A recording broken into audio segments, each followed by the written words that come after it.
Assalamualaikum warahmatullahi wabarakatuh. Perkenalkan, nama saya Andi Fidela Andina dengan NIM 2107015020009 dari kelas B. Di sini saya akan menjelaskan materi tentang mengapa pendidikan agama Islam itu diajarkan di perguruan tinggi sampai dengan membangun paradigma Qurani. Baik, materi yang pertama yaitu mengapa pendidikan agama Islam itu diajarkan di perguruan tinggi.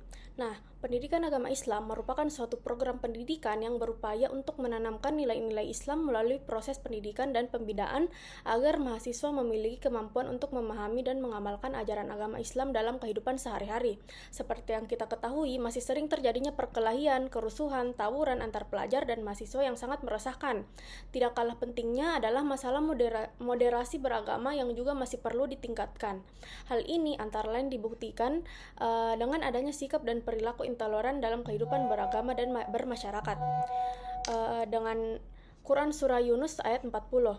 Wa minhum may yu'minu bihi wa minhum man la yu'minu bih. Rabbuka a'lamu bil mufsidin. Yang artinya, di antara mereka ada orang-orang yang beriman kepada Al-Quran, dan di antaranya ada pula orang-orang yang tidak beriman kepadanya. Tuhanmu lebih mengetahui tentang orang-orang yang berbuat kerusakan. Pendidikan agama Islam sebagai upaya mencetak mahasiswa berkarakter moderat di tengah keragaman serta berbagai bahan pertimbangan bagi dunia pendidikan tinggi, dan pemerintah dalam membuat kebijakan untuk mengedukasi masyarakat kampus tentang pentingnya internalisasi nilai-nilai pendidikan agama Islam. Nah, adapun konsep dan cara pembelajaran pendidikan agama Islam di perguruan tinggi. Pendidikan agama Islam itu pada hakikatnya merupakan proses transfer nilai, pengetahuan, keterampilan dari generasi ke generasi. Berikutnya yang mencakup dua hal. Yang pertama, mendidik mahasiswa untuk berperilaku sesuai dengan nilai-nilai atau akhlak Islam. Kedua, mendidik mahasiswa untuk mempelajari ajaran Islam berupa pengetahuan tentang ajaran Islam. Pembelajaran mata kuliah agama Islam di perguruan tinggi hendaknya mengacu pada pengajaran yang bercorak Islam, yang moderat atau Islam rahmatan lil alamin, bukan ajaran yang mendoktrin mahasiswa menjadi anti toleran dan berpaham radikal.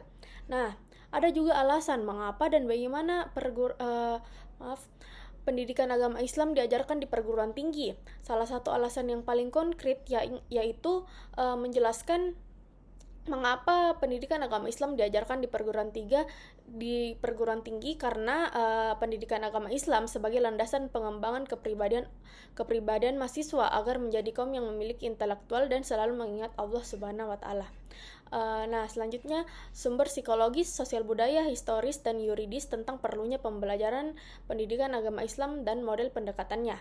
Mahasiswa yang mempelajari ajaran agama Islam tentunya memiliki kepribadian yang baik, bahkan beda dari mahasiswa yang acuh dengan ajaran agama karena mereka memiliki agama yang baik sehingga membawa manusia keberadaban yang memiliki tata krama dan tujuan dalam hidupnya. Secara psikologis, manusia suka bertobat, yakni meninggalkan perbuatan keji dan maksiat, lalu memilih jalan taat. Ada juga penganut suatu agama berpindah ke agama lain, juga penganut suatu mazhab pindah ke mazhab lain. Fenomena seperti ini dikenal dengan istilah konversi agama. Terjadinya konversi ini secara teoretis karena ada faktor-faktor yang mempengaruhinya, terutama pendidikan agama. Oleh karena itu, perlu ditelusuri teori-teori psikologi tentang pendidikan agama yang dapat mengubah keyakinan religius menjadi lebih baik dan lebih benar. Nah, kemudian, secara sosial budaya, masyarakat Indonesia banyak macam, salah satunya masyarakat santri. Masyarakat santri bukanlah masyarakat muslim yang tinggal di pesantren atau pernah belajar di pesantren. Masyarakat santri adalah kaum muslimin yang taat menjalankan 5 rukun Islam, mengikuti pengajian untuk memperdalam ilmu mereka tentang agama, dan mementingkan pendidikan Islam bagi diri, keluarga, dan masyarakatnya. Secara historis, bangsa Indonesia memiliki 2 sistem pendidikan, yakni pesantren dan sekolah. Pesantren merupakan model pendidikan asli bangsa Indonesia, sedangkan sekolah merupakan model pendidikan yang diadopsi dari penjajah Belanda. Nah, yang pertama, konsep spiritualitas konsep spiritualitas sebagai landasan kebertuhanan. Jadi spiritualitas adalah dasar bagi tumbuhnya harga diri, nilai-nilai moral, dan rasa memiliki. Spiritualitas memberi arah dan arti pada kehidupan.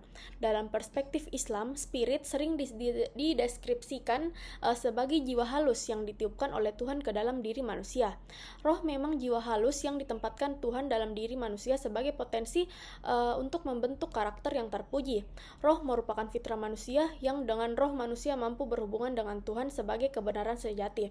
Nah, salah satu pengaruh roh dalam diri manusia adalah adanya potensi untuk mengenal yang baik dan yang buruk. Dengan roh, manusia bisa mengetahui bahwa seharusnya ia mengikuti dan menjalankan hal-hal yang baik dan meninggalkan yang buruk. Dengan adanya roh, manusia memiliki bakat untuk menjadi makhluk yang baik dan berorientasi kepada kebenaran dan kebaikan Tuhan. Nah, seperti Quran Surah Ar-Rum ayat 30 yang bunyinya A'udzubillahi minasyaitonirrajim, Bismillahirrahmanirrahim.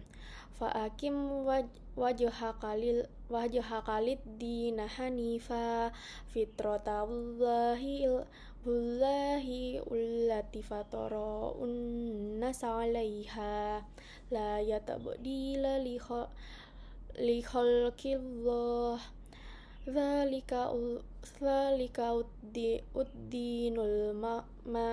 uddinu qayyimu walakinna aktsara unnasi la ya'lamun, yang artinya, maka hadapkanlah wajahmu dengan lurus kepada agama Allah.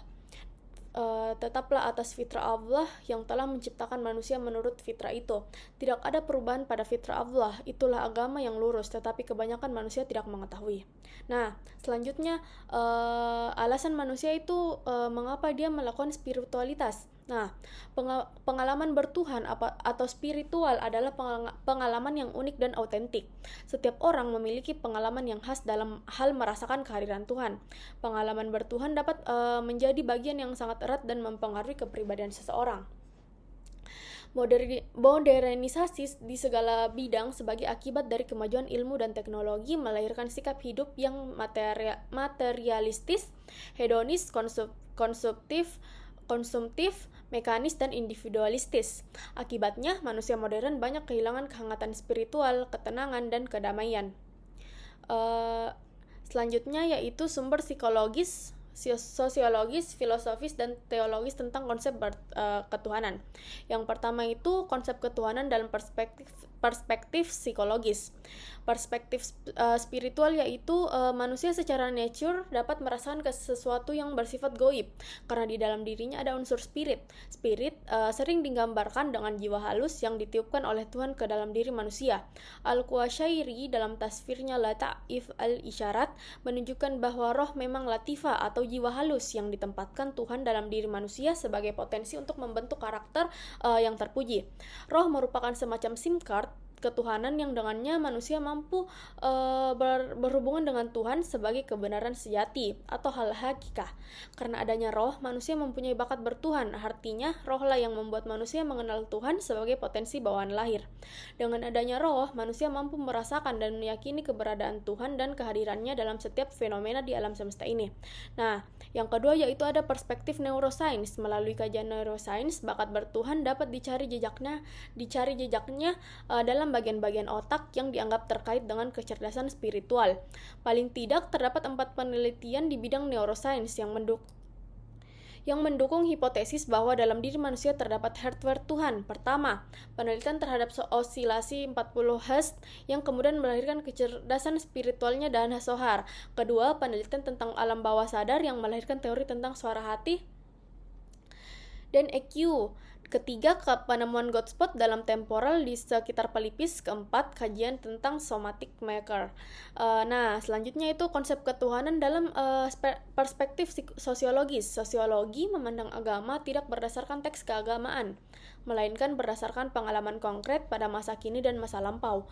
Dalam sosiologi, agama disebut sebagai sebuah sistem budaya karena merupakan hasil dari sistem gagasan manusia terdahulu.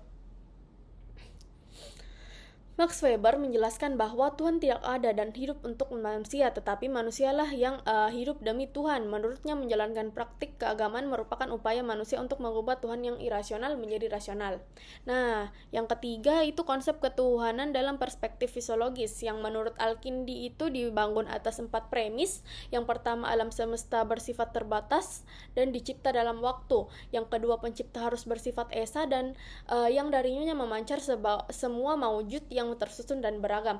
Yang ketiga, sesuatu ada karena adanya sebab-sebab lain secara hierarkis mengerucut pada sebab sejati dan sebab terakhir sebagai satu-satunya mencipta. Yang keempat, yaitu wujud Tuhan dapat diamati dari keberadaan alam semesta sebagai makrokosmos yang tidak mungkin mengalami sebuah keteraturan hukum bila tidak ada pengatur yang disebut Tuhan. Nah, menurut Ibnu Sina itu menjelaskan bahwa wujud atau eksistensi itu ada, bahwa setiap wujud yang ada bisa bersifat niscaya atau potensial. Wujud niscaya adalah wujud yang ekstensi dan eksistensinya sama, ia memberikan wujud kepada yang lain yang bersifat potensial. Nah, yang menurut Al-Farabi memandang bahwa Tuhan sebagai wajib al-mujud adalah maha satu, tidak berubah, jauh dari materi, jauh dari arti banyak, maha sempurna dan tidak berhajat sesuatu pun. Dari ketiga perspektif di atas yang menurut Al-Kindi, Ibnu Sina, dan Al-Farabi dapat disimpulkan bahwa inti dari pendapat para filsuf muslim klasik bahwa Tuhan adalah pencipta dari segala sesuatu yang ada di dalam nyata ini. Tuhan menjadi sebab pertama dari segala akibat yang kita lihat saat ini. Tuhan merupakan wajib al-wujud atau wujud yang niscaya, artinya Allah adalah wujud yang ada dengan sendirinya dan tidak membutuhkan sesuatu pun untuk mengaktualkannya. Nah, yang terakhir yaitu dalam konsep bertuhan dalam perspektif teologis. Dalam perspektif teologis, masalah ketuhanan, kebenaran, dan keberagaman harus dicarikan penjelasannya dari sesuatu yang dianggap sakral dan dikultuskan karena dimulai dari atas. Artinya, kesadaran tentang Tuhan, baik buruk, cara beragama hanya bisa diterima kalau berasal dari Tuhan sendiri. Tuhan memperkenalkan dirinya, konsep baik buruk, dan cara beragama kepada manusia melalui bagian pernyataan yang baik yang dikenal sebagai pernyataan umum seperti pencipta alam semesta, pemeliharaan alam, penciptaan semua makhluk, maupun pernyataan khusus seperti kita kenal melalui firman-Nya dalam kitab suci. Baik, saya lanjut untuk materi yang ketiga, yaitu bagaimana sih cara manusia mengimani Tuhan. Manusia merupakan makhluk yang diciptakan paling sempurna dibandingkan dengan makhluk lain. Manusia juga disebut sebagai makhluk multidimensi, yang dimana dimensi pertama secara fisik, manusia memiliki beberapa persamaan dengan hewan seperti membutuhkan makan, minum, dan kawin. Dimensi kedua, manusia memiliki emosi. Dimensi ketiga, manusia memiliki perhatian terhadap keindahan. Dimensi keempat, manusia memiliki naluri untuk menyembah kepada Tuhannya. Dimensi kelima, manusia dikarunia akal, pikiran, serta kehendak bebas sehingga mampu menciptakan keseimbangan dalam kehidupan. Dimensi keenam, manusia memiliki daya kemampuan untuk mengenal dirinya, bagaimana dirinya diciptakan, mengapa dirinya diciptakan, dan untuk apa dirinya diciptakan. Allah Subhanahu wa Ta'ala juga telah menerangkannya dalam Al-Quran, yaitu ayat itu berbunyi, wa ma khalaqatul jinna wal insa illa liya'budun, yang artinya, dan aku tidak menciptakan jin dan manusia melainkan supaya mereka mengabdi kepadaku. Quran Surah Al-Zariyat ayat 56. Nah, manfaat yang didapatkan dengan beriman kepada Allah Subhanahu wa Ta'ala. Apa sih manfaat yang didapatkan? Yaitu adalah terhindar dari rasa khawatir tentang kehidupan. Orang yang tidak memiliki Tuhan seringkali tidak mempunyai pegangan dan arah tujuan, sehingga hidupnya penuh dengan kegelisahan. Tidak jarang banyak menganggap bahwa hidupnya hanyalah sesuatu yang sia-sia. Orang yang benar-benar beriman dan yang tidak beriman sulit dibedakan dan derajat keberimanan seseorang terhadap Tuhannya. Hanya Tuhanlah yang dapat mengetahuinya, dan hanya orang yang benar-benar berimanlah yang dapat merasakan ketenangan dan kedamaian tersebut. Nah, adapun juga esensi dan urgensi visi ilahi untuk membangun dunia yang damai. Dalam perspektif Islam, manusia diciptakan sebagai makhluk yang sempurna. Kesempurnaan manusia ditandai dengan kesiapannya untuk berbakti kepada Tuhan, karena dalam dirinya telah ditiupkan salah satu tajalli Tuhan, yaitu roh. Ketika manusia masih menjaga dan memelihara fitrahnya itu, manusia hidup dekat dengan Tuhan. Dengan kata lain, manusia lebih bisa mendengar dan mengikuti tuntunan hati nurani karena nuansa spiritualitasnya itu begitu maksimal. Nah, dalam perspektif tasawuf, kejatuhan manusia membuat ia semakin jauh dari Tuhan. Diibaratkan dalam kisah Adam sebagai ketergelinciran manusia dari surga yang luhur dan suci ke dunia yang rendah dan penuh problematika. Ketika manusia makin jauh dari Tuhan, maka ia semakin jauh dari kebenaran dan kebaikan Tuhan. Agar manusia dapat tetap konsisten dalam kebaikan dan kebenaran Tuhan, maka manusia dituntut untuk membangun relasi yang baik dengan Tuhan. Manusia tidak akan mampu membangun relasi yang harmonis dengan Tuhan apabila hidupnya didominasi oleh kepentingan ragawi. Baik, materi selanjutnya yaitu bagaimana agama menjamin kebahagiaan. Nah, yang pertama, konsep dan karakteristik agama sebagai jalan menuju Tuhan dan kebahagiaan. Karakteristik ajaran Islam dalam bidang agama adalah mengakui adanya pluralisme sebagai suatu kenyataan, mengakui adanya universalisme yakni mengajarkan kepercayaan kepada Tuhan dan hari akhir, menyuruh berbuat baik dan mengajak pada keselamatan. Konsep dan karakteristik agama Islam sendiri sangat erat kaitannya dengan pengalaman bertuhan yang merupakan pengalaman yang unik dan autentik. Nah, selanjutnya yaitu alasan manusia harus beragama dan bagaimana agama dapat membahagiakan umat manusia. Pengalaman bertuhan atau spiritual adalah pengalaman yang unik dan autentik. Setiap orang memiliki pengalaman yang khas dalam merasakan kehadiran Tuhan. Pengalaman bertuhan dapat menjadi bagian yang sangat erat dan mempengaruhi kepribadian seseorang. Masyarakat dunia saat ini mulai mengalami titik jenuh dengan peradaban materialisme yang sekuler. Peradaban yang menjauhkan fenomena alam, sosial, dan budaya dari makna spiritual tersebut tampaknya mulai menghadapi kebangkrutan. Agar manusia kembali memiliki etika moral dan sentuhan manusiawi dalam kehidupannya, maka penguatan spiritualitas perlu dilakukan. Penguatan spiritualitas ini secara filosofis dikatakan sebagai penguatan visi ilahi, potensi bertuhan dan atau kebertuhanan. Nah, adapun sumber historis, filosofis, psikologis dan sosiologis tentang pemikiran agama sebagai jalan menuju kebahagiaan. Secara historis, pada sepanjang sejarah hidup manusia, beragama itu merupakan kebutuhan dasar manusia yang paling hakiki. Banyak buku yang membicarakan atau mengulas kisah manusia mencari Tuhan. Umpamanya, buku yang ditulis oleh Ibnu Tufail yang menguraikan bahwa kebenaran bisa ditemukan manakala ada keserasian antara akal manusia dan wahyu. Dengan akalnya, manusia mencari Tuhan dan bisa sampai kepada Tuhan. Namun, penemuannya itu perlu dikonfirmasi dari Tuhan melalui wahyu agar ia dapat menemukan yang hakiki dan akhirnya bisa berterima kasih kepada Tuhan atas segala nikmat yang diperolehnya, terutama nikmat bisa menemukan Tuhan dengan akalnya itu. Selanjutnya secara psikologi, sebagaimana telah dijelaskan dalam uraian sebelum ini bahwa manusia menurut Al-Quran adalah makhluk rohani, makhluk jasmani, makhluk sosial. Sebagai makhluk rohani yang dimana manusia itu membutuhkan ketenangan jiwa, ketenteraman hati, dan kebahagiaan rohani. Nah, kebahagiaan rohani itu hanya akan didapat jika manusia dekat dengan pemilik kebahagiaan yang hakiki, yaitu Allah Subhanahu wa Ta'ala.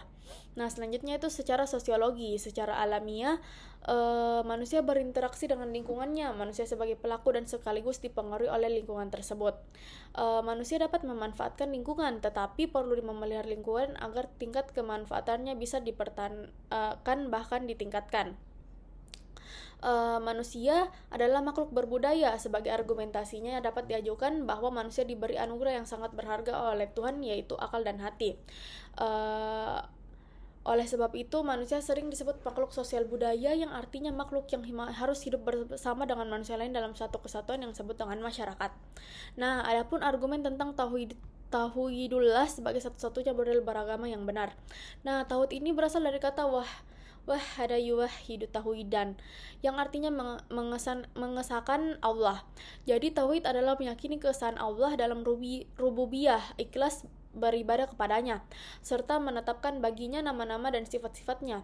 Inti agama merupakan tauhid atau akidah yang sudah menjadi doktrin, yakni sebagai suatu kepercayaan kepada Tuhan, suatu ikatan, kesadaran, dan penyembahan secara spiritual kepadanya. Baik, materi selanjutnya yaitu yang kelima, mengintegrasikan iman, Islam, dan ihsan dalam membentuk ihsan kamil. Nah, yang pertama, konsep dan urgensi iman, Islam, dan ihsan dalam membentuk ihsan kamil. Menurut Ibnu Arabi, ada dua tingkatan manusia dalam mengimani Tuhan. Yang pertama, tingkat insan. Mereka mengimani Tuhan dengan cara penyaksian, artinya mereka menyaksikan Tuhan, mereka menyembah Tuhan dan disaksikannya. Kedua, manusia beragama pada umumnya. Mereka mengimani Tuhan dengan cara pendefinisian, artinya mereka tidak menyaksikan Tuhan tetapi mereka mendefinisikan Tuhan berdasarkan sifat-sifat dan nama-nama Tuhan.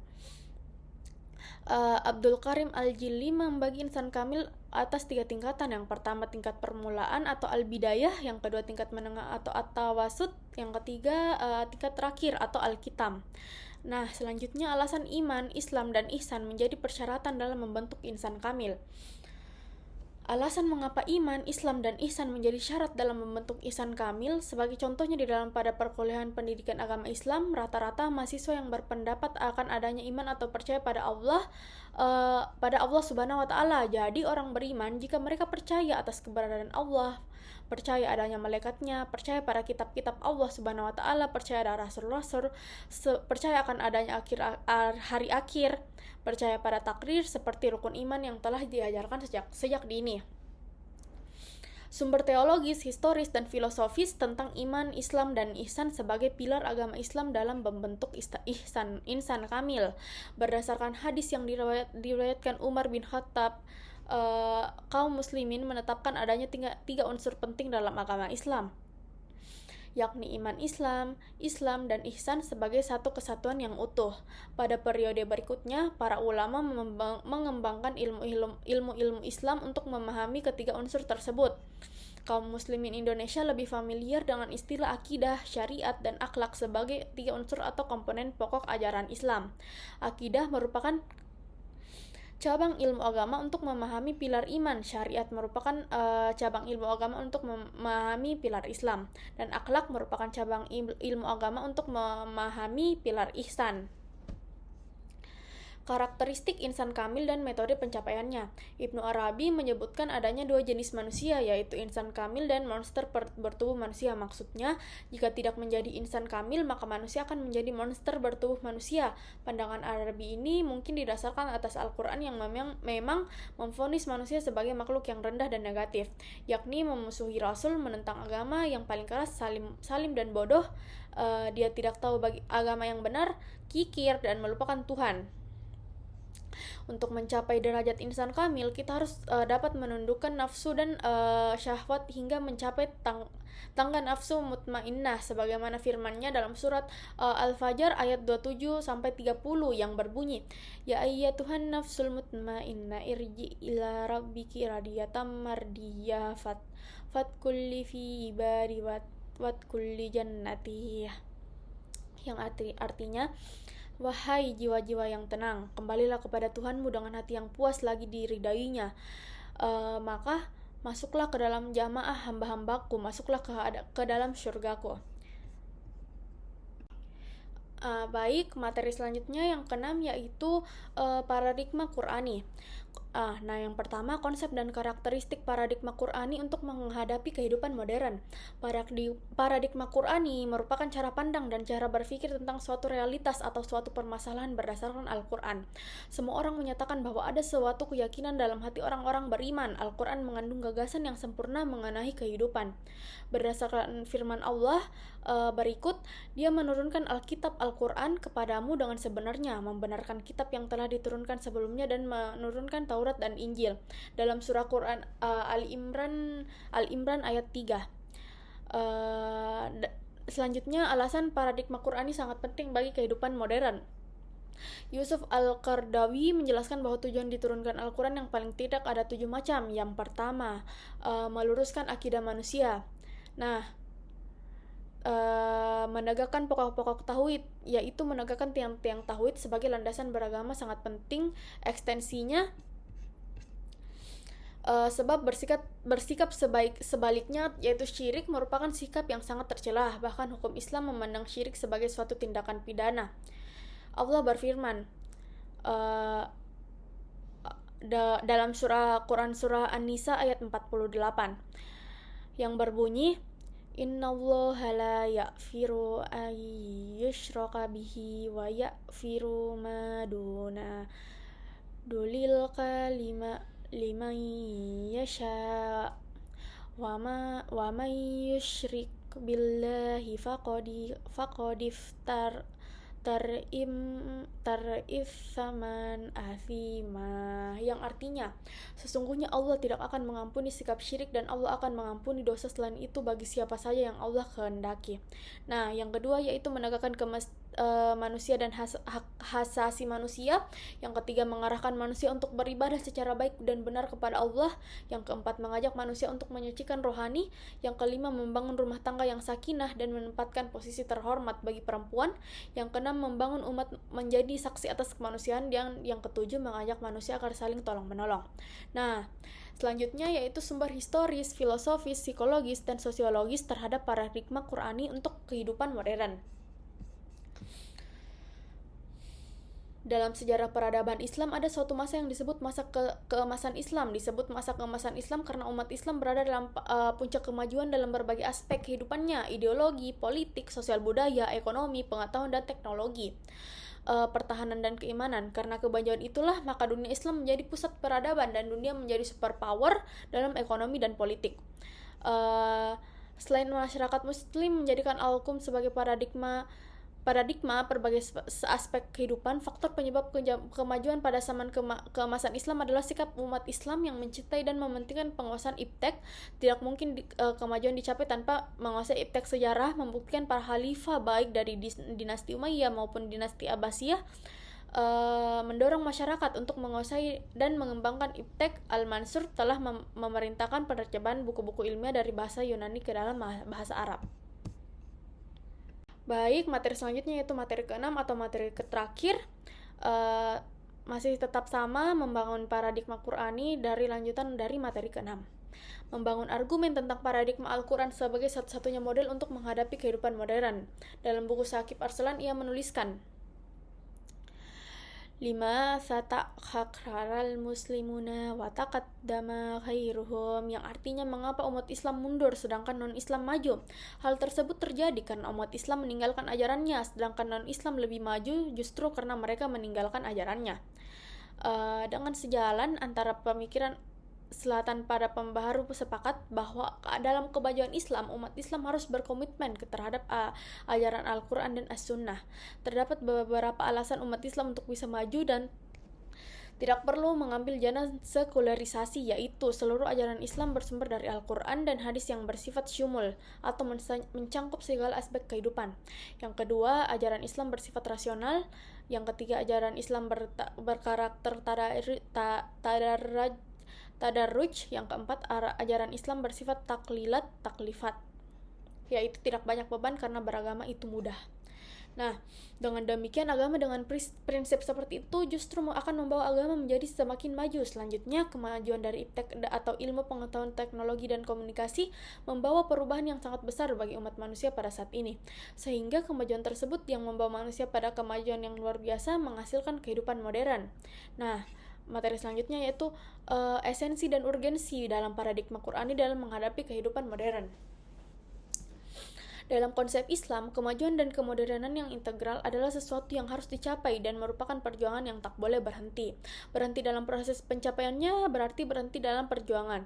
Suatu sikap yang dilarang Islam, kehidupan modern yang pada hakikatnya merupakan implementasi kemajuan iptek akan memberi manfaat dan terus berkembang untuk membawa kemajuan yang harus dipandu dan diarahkan oleh wahyu atau Al-Quran agar umat tidak terjebak dalam kehidupan sekularis. Sejarah membuktikan kemunduran umat Islam pada abad ke-18 karena beberapa faktor. Yang pertama, justru karena umat Islam meninggalkan peran Al-Quran sebagai paradigma dalam menghadapi segala persoalan. Yang kedua, hilangnya semangat ijtihad di kalangan umat Islam. Ketiga, kesalahan lainnya itu karena umat Islam menerima paham Yunani mengenai realitas yang pada pokoknya bersifat statis, sedangkan jiwa Islam bersifat dinamis dan berkembang.